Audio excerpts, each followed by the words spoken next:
Welcome to another foundation road test. I am going to try my hardest to make this one very brief because I took a poll on Snapchat and Insta stories to see if you wanted this done in foundation road test format or just in my end of the month favorites. And it was very close to being 50-50. It was slightly in favor of a foundation road test though, but considering that almost half of you wanted it just summarized in my end of the month faves and fails, I want to be cognizant of that and make this as brief as possible while giving you the nuts and bolts of what you want to hear. So if you are not familiar with my foundation road test, what I typically do is read you a little bit about the product, tell you my shades, and I test it out over the course of several days. Sometimes it can be longer depending on what's going on with the particular foundation.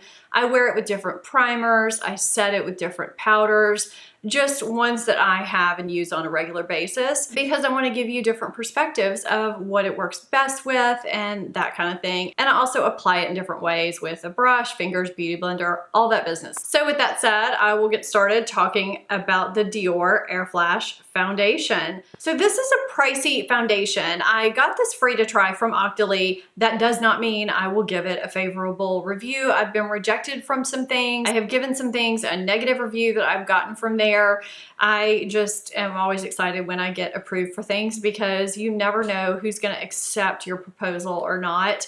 I'm in the shade 300, which is light, medium, neutral. I thought it might be a little bit dark for me, but I blend it down my neck usually, and it works just fine. You can see my foundation shade match list over on my blog. It's linked down below in the description box. I know that's helpful to a lot of you. There are 11 shades in this foundation. It is an aerosol foundation. You can hear the rattle in here. It shakes up like a paint can. You want to shake it really, really well before you apply it. They say that this is an ultralight foundation that delivers an airbrush effect with precision and ease. You get a runway ready look with the innovative mist foundation inspired by the airbrushing techniques used backstage at fashion shows. This unique micro diffusion system delivers a fine mist of foundation to provide a soft, velvety complexion. Customize your coverage by choosing to apply straight from the can for a lighter finish or with a kabuki brush for fuller coverage. Mother of pearl pigments, even skin tone, and diminish the appearance of skin irregularities and fine lines, leaving your skin glowing with optimal radiance. There are almost 3,200 reviews on Sephora for this, and it has almost 4.5 stars. So I've always been curious about this, but I also get why a lot of people aren't that curious because it is $62. That's really expensive for a foundation, no matter how much you get, because even though it's 2.3 ounces, it doesn't look like there's a lot in here. But since the can is so lightweight, it's not glass, you know, I guess it is mostly the liquid that's in here, and it is a fine liquid that is applied. It's very liquidy, very lightweight. I'm just gonna cut to the chase with this because I know you guys wanna know everything that you can as quickly as possible. I tried it different ways. It's very quick, very easy to apply no matter how I applied it. I did try it one day in my bathroom. I was in a towel or in my robe, I can't remember.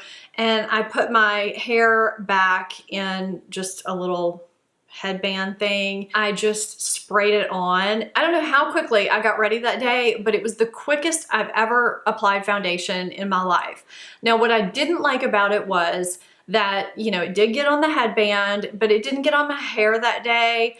But it looked completely airbrushed. I was able to get very customized coverage. I didn't like that I couldn't control where it went. So I did like that it got on my neck, it got on my chest because it was all even.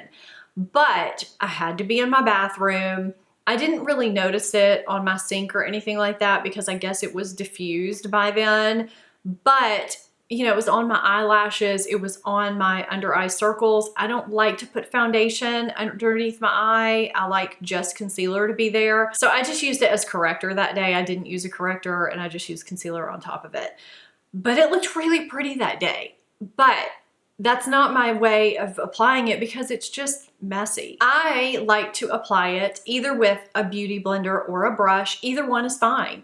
I do get more coverage with a brush, Then I do a beauty blender, but I kind of like using a beauty blender, a damp beauty blender, because I get buildable coverage and I can get lighter coverage on a day-to-day basis. If I'm going to an event, I like to use a brush because I get more coverage. It's really quick to apply. It blends in so easily, and I would say this is maybe one of the only truly customizable coverage foundations that I have ever messed with. It seems like any foundation that I get is either light coverage, light to medium, or medium to full, and it's really hard to get one that can go from light coverage all the way up to full.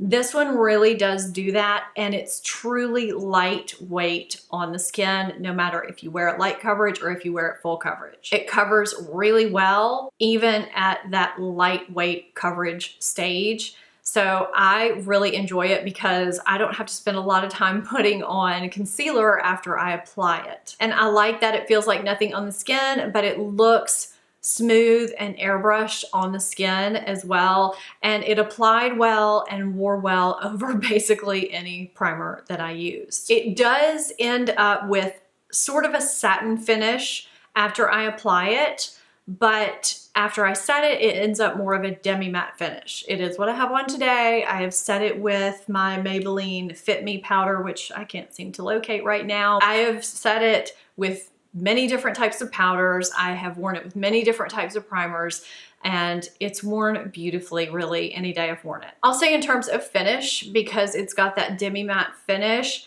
it's similar to Tarte Rainforest of the Sea or Too Faced Born This Way, except it seems a little finer on the skin to me.